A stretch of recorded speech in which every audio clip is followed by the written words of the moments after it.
Elena Sanders was a kind-hearted, vibrant 28-year-old who had always carried herself with confidence, even if the world didn't always make it easy. Living in Charlotte, North Carolina, she worked as a marketing coordinator for a mid-sized tech company. Life had its ups and downs, but things felt right, especially after she met Ryan Mitchell.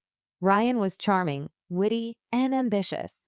He was the kind of guy who turned heads when he entered a room. He worked as a junior financial analyst and took pride in his image. When he first met Elena at a mutual friend's game night, he found her laugh infectious, and she admired his assertiveness. For 2 years, they dated, movie nights, weekend getaways, and long conversations about the future. Though Elena had always been curvy, Ryan never seemed to mind. Or so she thought. He'd occasionally joke about her skipping dessert or make subtle comments like, "That outfit would look amazing if it were just a bit looser on you." Elena brushed them off.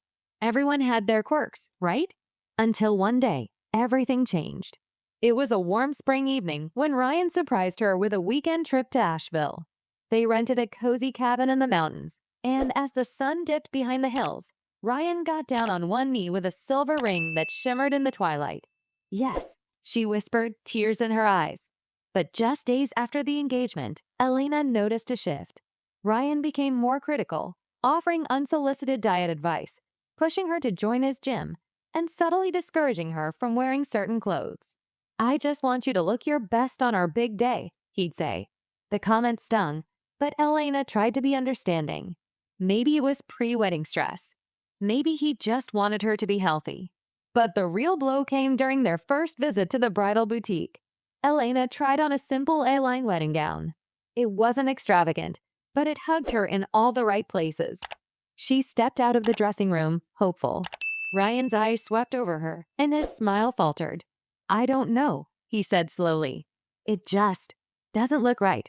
You know, with your shape." Her heart sank. The attendant awkwardly stepped away to give them privacy. "Maybe we should wait a bit before dress shopping," he added. "You could drop 15, 20 pounds by the fall." Elena blinked. "Are you saying I'm too fat to marry?" He hesitated, then shrugged. "I'm saying I want the woman I marry to be the best version of herself. Right now, this isn't it." His words hit like a slap. In that moment, Elena felt years of love unravel. She didn't cry, not in front of him. But something inside her broke. That night, she confronted him. "You proposed to me, Ryan. You said you loved me for who I am." "I do love you," he insisted. "But we both know you let yourself go. Marriage is serious. I want us to be a power couple, not a punchline." "A punchline?" she repeated, stunned. "It's not just about love, Elena. It's about image, compatibility, expectations." Elena stared at him. "You don't love me. You love an idea of me.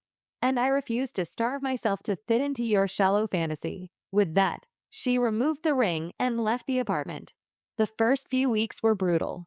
Elena cried, screamed, and questioned everything. But her friends rallied around her, and slowly, she began to reclaim herself. Not out of vengeance, but for her. She started taking long walks at sunset, not to burn calories, but to clear her head. She joined a community yoga class where nobody cared about appearance. She began therapy to address her insecurities and started journaling again. Physically, she did shed some weight, but emotionally, she gained much more. Confidence, clarity, strength. She started her own blog called Worthy as I Am, sharing her journey of healing and self-love.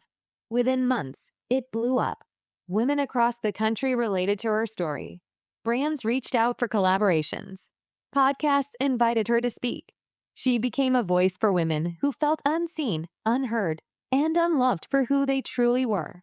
2 years later, Elena was at a business conference in Chicago when she saw him. Ryan. He was sitting at a networking table, still handsome, still dressed to perfection. Their eyes met. He stood up, startled, then smiled awkwardly. "Elena. Wow, you look incredible." "I always did," she replied calmly. I heard about your blog. You're doing amazing." "Thanks." They chatted briefly, and she noticed how unsure he seemed now, how small. He asked if she was seeing anyone. "Yes," she said with a soft smile. He loves me exactly as I am. Ryan nodded, awkwardly. I'm glad. I really am. She walked away, her heels clicking confidently on the marble floor, leaving behind not just a man, but a memory of who she used to be. Back in Charlotte, Elena sat in her cozy apartment, now filled with love letters from readers, her published book on the coffee table, and a supportive partner who was cooking dinner in the kitchen. She didn't regret meeting Ryan.